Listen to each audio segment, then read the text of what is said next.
天气寒甲酸风转骨头，苗栗有民众厝内疫情啊，那像就是因为天气伤冷啊，有几若块泰鲁为壁顶落落来，加在是无人受伤。下境内底一大面的泰鲁突然间就安尼直接落来喙齿，算算的总共有8片，喙味甚至喷到下境门外口。加在厝主当时徛咧下境外口录影，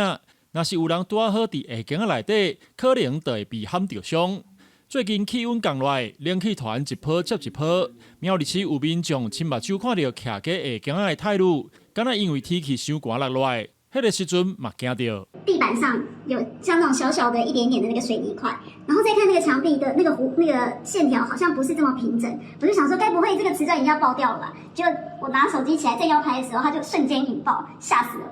喙齿的泰鲁拢已经清了，毋过下境内底还未落落来泰鲁嘛已经有芳，随时拢有可能会落落来。天气寒不时有听到泰鲁落落来状况，尤其是大楼的外墙甲下境啊，这款温度变化较大的所在。因为瓷砖的材料密度跟水泥的密度是不一样，那受热程度、膨胀的系数都不一样。过冷，尤其寒冬过冷的时候，很容易发生这个现象。专业的泰鲁师傅表示，泰鲁落落来状况通常发生伫咧离亚温差较大的时阵，可能是一开始泰鲁施工的时阵，水泥沙浆比例唔对，加上黏了无严，芳留伤细，搁再拄到天气寒、温差大，产生热重冷缩的效应，才会造成泰鲁膨胀落来。记者苗栗综合报道。